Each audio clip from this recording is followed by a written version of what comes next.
नमस्कार। आप में से बहुत सारे लोगों ने मुझसे ये कहा था कि मास्टर क्लास में सहारनपुर ज़िले के बारे में ज़रूर बताइए। हालांकि सहारनपुर ज़िले में मतदान दूसरे चरण में 14 फरवरी को होना है, लेकिन यहाँ पर सरगर्मियाँ पहले चरण के साथ ही शुरू हो गई थी, क्योंकि यहाँ पर पश्चिमी उत्तर प्रदेश का ही एक शहर है, सहारनपुर ज़िला है, उत्तराखंड की सीमा से लगता हुआ है। और सबसे ख़ास बात ये है कि यहाँ पर 7 विधानसभा हैं। बहुत कम ज़िले ऐसे बचे हैं अब पश्चिमी उत्तर प्रदेश में, एक तो मेरठ है और एक ये है कि जहाँ 7-7 विधानसभाएं हैं, या फिर 8 सीटें बिजनौर में हैं। इससे पहले 9 सीटें हुआ करती थी मुजफ्फरनगर में, लेकिन जब से मुजफ्फरनगर में से शामली ज़िला अलग बना है तो उसकी सीटें कम हो गई हैं। सहारनपुर ज़िले के बारे में, मास्टर क्लास के बारे में जानना जो सबसे पहले ज़रूरी है वो ये है कि यहाँ पर 7 सीटें हैं। आपको मैं बता दूं, सहारनपुर सिटी, जहाँ से समाजवादी पार्टी के संजय गर्ग वर्तमान में विधायक हैं और चुनाव इस बार भी लड़ रहे हैं। सहारनपुर देहात सीट पर एमएलए कांग्रेस के मसूद अख्तर थे। मसूद अख्तर को टिकट इस बार नहीं मिल पाया। वो इमरान मसूद जो यहाँ के बड़े नेता हैं, सहारनपुर के कहे जाते हैं बड़े नेता, उनके साथ सपा में जाने की कोशिश कर रहे थे, लेकिन उन्हें टिकट नहीं मिल पाया, वो रह गए। गंगोह से बीजेपी के कीरत सिंह विधायक हैं। नकुड़ से धर्म सिंह सैनी बीजेपी के विधायक थे और मंत्री थे अभी तक योगी सरकार में, लेकिन उन्होंने हाल ही में समाजवादी पार्टी ज्वाइन कर ली है और अब समाजवादी पार्टी के प्रत्याशी बन गए हैं। देवबंद से ठाकुर ब्रजेश सिंह बीजेपी के एमएलए हैं, वही प्रत्याशी हैं। बेहट में कांग्रेस के एमएलए थे नरेश सैनी, जिन्होंने बीजेपी ज्वाइन कर लिया और बीजेपी ने उन्हें टिकट दे दिया है। सहारनपुर जिले की एकमात्र रिजर्व सीट है रामपुर मनिहारन, जहां से देवेंद्र कुमार निम विधायक हैं बीजेपी के। तो अब यहाँ पर 1 बाय 1 सभी सीटों का विश्लेषण करेंगे। और आपको मैं बता दूं कि सहारनपुर को माँ शाकुंभरी देवी और सूफी संत शाह हारून चिश्ती के लिए जाना जाता है। और यहाँ पर किसान आंदोलन के समय भी काफ़ी एक्टिविटीज़ हुई थी और भीम आर्मी के जो नेता हैं चंद्रशेखर आज़ाद, वो भी यहीं से आते हैं। कभी मायावती और काशीराम जैसे दिग्गज नेता सहारनपुर ज़िले से लोकसभा के चुनाव लड़ चुके हैं। तो सहारनपुर बहुत चर्चित ज़िला है और इसमें 7 में से 4 सीटें बीजेपी ने पिछली बार जीती थी। अब एक समाजवादी पार्टी के पास थी और 2 कांग्रेस के विधायक यहाँ से बने थे। इस बार 1 बाय 1 यहाँ से समीक्षा में अगर शुरू करूँ, सबसे पहले मैं बात करना चाहूँगा गंगोह सीट की। गंगोह सीट पर कीरत सिंह वर्तमान विधायक हैं, उन्हीं को टिकट हुआ है। समाजवादी पार्टी ने इंदर सेन को टिकट दिया है और बसपा ने यहाँ पर नोमान मसूद को मैदान में उतारा है। नोमान मसूद इमरान मसूद के जुड़वा भाई हैं और इमरान मसूद इस बार कांग्रेस छोड़कर समाजवादी पार्टी में आ गए थे। अपनी कट्टरवादी छवि के कारण उन्हें समाजवादी पार्टी में भी टिकट नहीं मिला। जयंत चौधरी ने उनका विरोध किया कि नहीं, अगर हम इमरान मसूद को हम टिकट दे देंगे यहाँ से तो स्थिति खराब हो सकती है। तो इसलिए इमरान मसूद को टिकट नहीं हुआ। अलबत्ता उनके भाई नोमान मसूद होशियार थे, उन्होंने जाकर बसपा से टिकट ले लिया गंगोह सीट से। और यहाँ पर कांग्रेस के प्रत्याशी हैं अशोक सैनी। इस सीट के बारे में बताऊं कि यहाँ पर गंगोह की सीट बात करूं कि ये जो कीरत सिंह हैं, ये उपचुनाव में विधायक बने थे। इनसे पहले यहाँ पर प्रदीप चौधरी विधायक हुआ करते थे, जो कैराना लोकसभा सीट से बीजेपी के सांसद बन गए 2019 में और गुज्जर प्रत्याशी थे। और कैराना लोकसभा सीट के अंतर्गत ही ये आती है गंगोह विधानसभा सीट। तो इसलिए इस सीट के मायने ऐसे हैं कि ये 2 जिलों में दखल रखती है। ये शामली ज़िले में भी इसका हिस्सा हो जाता है कैराना लोकसभा सीट के कारण, और सहारनपुर ज़िले की तो ये सीट है ही। तो यहाँ पर उपचुनाव में कीरत सिंह जीते थे। इससे पहले 2017 में यहाँ से प्रदीप चौधरी जीते थे और प्रदीप चौधरी इस समय कैराना के सांसद बन चुके हैं। और इसके बाद मैं ये बताऊं कि यहाँ पर जो स्थितियाँ हैं, वो यहाँ पर समाजवादी पार्टी ने इंदर सेन को उतारा है। और यहाँ पर जो समीकरण है सबसे ज़्यादा यही है कि यहाँ पर 1 लाख के करीब मुस्लिम वोट हैं, गुर्जर वोट 45,000 हैं। प्रदीप चौधरी भी गुर्जर ही हुआ करते थे, इसी वजह से यहाँ गुर्जर को टिकट मिला है।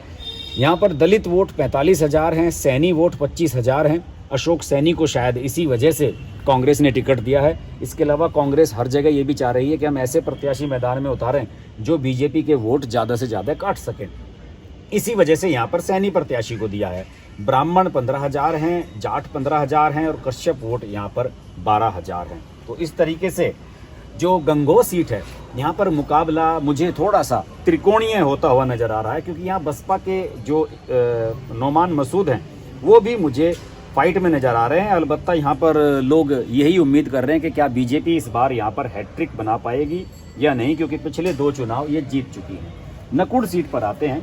नकुड़ से धर्म सिंह सैनी अभी मंत्री थे योगी सरकार में, और इन्होंने अपने मंत्री पद के बावजूद अभी हाल ही में इन्होंने जब स्वामी प्रसाद मौर्य उसमें गए हैं समाजवादी पार्टी में, तो इन्होंने उधर अपनी लॉयल्टी शिफ्ट कर ली और ये इस बार सपा के प्रत्याशी हैं।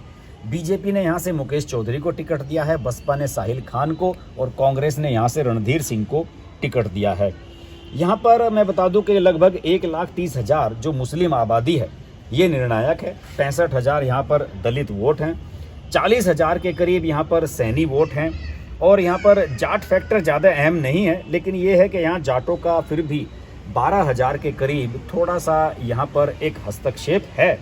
और ये वजह है कि बसपा के चूँकि यहाँ पर मुस्लिम कैंडिडेट आ गए हैं, तो इसलिए यहाँ से कांग्रेस ने रणधीर सिंह को मैदान में उतार दिया है। तो ये सारा जो सिनेरियो है काफ़ी कुछ यहाँ पर मुझे ऐसा लग रहा है कि यहाँ पर मुकेश चौधरी और धर्म सिंह सैनी के बीच में ही मुख्य मुकाबला होगा नकुड़ से। अब वैसे भी धर्म सिंह सैनी 2 बार से यहाँ एमएलए रहे हैं, और धर्म सिंह सैनी की खास बात यह है कि एक बार इन्होंने इमरान मसूद को भी हराया हुआ है। रामपुर मनिहार सीट की तरफ चलते हैं। रामपुर मनिहार सीट एकमात्र रिजर्व सीट है सहारनपुर की। देवेंद्र कुमार निम जो सिटिंग एमएलए हैं वो यहाँ से प्रत्याशी हैं, और राष्ट्रीय लोकदल ने यहाँ से विवेक कांत को प्रत्याशी बनाया है, और कहा जाता है कि विवेक कांत का टिकट करवाने में इमरान मसूद की भूमिका रही थी। और ये सीट अखिलेश यादव भीम आर्मी के नेता चंद्रशेखर को समझौते में देने के लिए तैयार थे, लेकिन गठबंधन हुआ नहीं। इस सीट पर 80,000 दलित आबादी है, और इसके अलावा मुस्लिम यहाँ पर 70,000 हैं, और 55,000 के करीब गुज्जर वोट हैं। सैनी 20,000 हैं, कश्यप 18,000 हैं, जाट 8,000 हैं, 18,000 हैं। और यहाँ से ओमपाल सिंह के रूप में प्रत्याशी हैं कांग्रेस के रविंदर कुमार मोल्लू, बहुत चर्चित नाम है, बसपा के प्रत्याशी हैं। और यहाँ पर विवेक कांत और देवेंद्र कुमार निम है बीजेपी के, और रालोद गठबंधन के। बाकी सभी सीटों पर यहाँ सपा के प्रत्याशी हैं। यहाँ पर रालोद का प्रत्याशी मैदान में उतारा गया है, और यहाँ पर बसपा हमेशा से मजबूत रही है, और इस बार भी हो सकता है कि बसपा यहाँ पर अच्छी खासी फाइट में आ जाए। रविंदर कुमार मोल्लू बढ़िया चुनाव लड़ते रहे हैं, पैसा खूब खर्च करते हैं। इसके अलावा सहारनपुर सिटी की सीट पर आते हैं। सहारनपुर सिटी पर संजय गर्ग के रूप में एक दिग्गज नेता इस बार फिर मैदान में है। ये मुलायम सिंह यादव, अखिलेश यादव की सरकारों में मंत्री भी रहे हैं, लेकिन राजीव गुंबर भी यहाँ से एमएलए रह चुके हैं। तो यहाँ पर मुकाबला टफ होने जा रहा है। बसपा ने यहाँ से मनीष को प्रत्याशी बनाया है। मनीष अरोड़ा पंजाबी हैं, और इस सीट पर पंजाबी वोटर्स की संख्या लगभग 1,10,000 है, और राजीव गुंबर भी पंजाबी हैं। तो यहाँ पर बसपा ने पंजाबी वोटों में सेंध लगाने के लिए मनीष को प्रत्याशी बनाया है। कांग्रेस ने सुखविंदर कौर को बना दिया है, तो ये भी पंजाबी और सिख वोटों में से ही वोट काटेंगी। तो ऐसी स्थिति में संजय गर्ग की स्थिति यहाँ पर और स्ट्रॉन्ग हो जाती है। सहारनपुर देहात सीट, यहाँ तक कांग्रेस, पहले आपको बताया कि मैंने यहाँ कांग्रेस के मसूद अख्तर यहाँ पर एमएलए थे, और इनको टिकट इस बार नहीं हो पाया। तो यहाँ से अब बीजेपी के जगपाल सिंह प्रत्याशी हैं। सपा ने आशु मलिक को टिकट दिया है, बसपा ने अजब सिंह को, और कांग्रेस ने संदीप कुमार को। जबकि मसूद अख्तर चाहते थे कि यहाँ से सपा का टिकट हो जाए। मसूद अख्तर जो है वो इमरान मसूद के करीबी हैं, और इमरान मसूद के साथ ही ये सपा ज्वाइन की थी, लेकिन देरी से सपा ज्वाइन की, टिकट नहीं हो पाया। इस सीट पर 1,30,000 मुस्लिम हैं, एससी वोट 80,000 हैं, और ठाकुर वोट, क्षत्रिय वोट 14,000 हैं, ब्राह्मण वोट 10,000 हैं, कश्यप वोट 10,000 हैं, यादव और सैनी वोट 8,000 के करीब इस सीट पर बनते हैं। देवबंद सीट पर बीजेपी के ब्रजेश सिंह इस समय विधायक हैं, ठाकुर हैं। उनके सामने सपा ने कार्तिकेय राणा को टिकट दिया है, बसपा ने राजेंद्र सिंह को, और यहाँ से कांग्रेस ने मुस्लिम प्रत्याशी के रूप में राहत खलील को मैदान में उतारा है। यहाँ मुस्लिम वोट 1,05,000 हैं, दलित वोट 75,000 हैं, गुर्जर वोट 35,000 हैं, और क्षत्रिय वोट यहाँ पर 35,000 के आसपास हैं।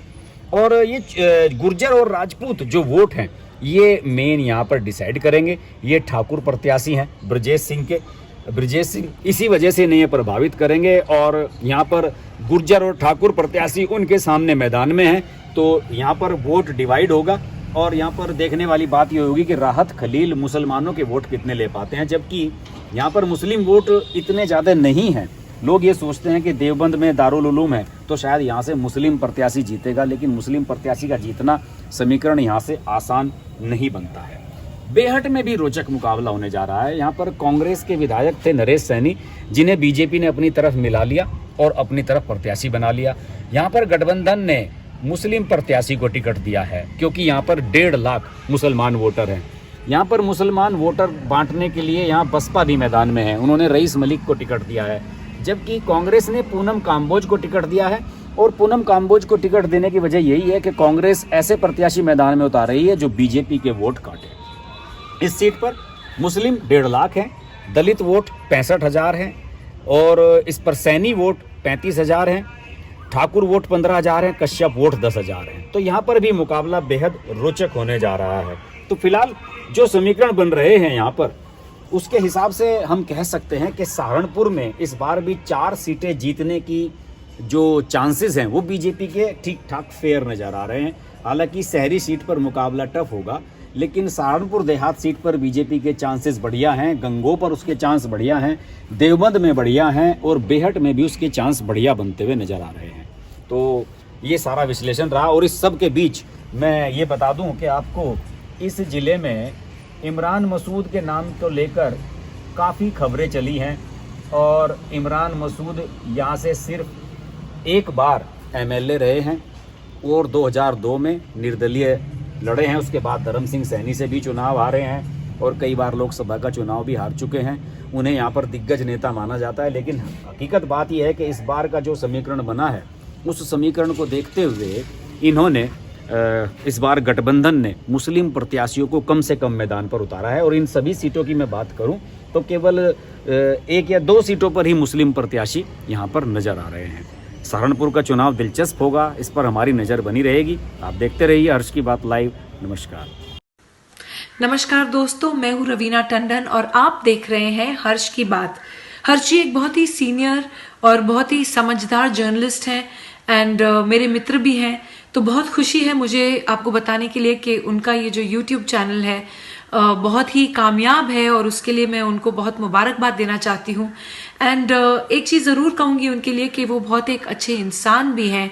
इंसान होना बहुत ज़रूरी है लाइफ में, क्योंकि वो अपने आप अपनी लिखावट में आ जाता है।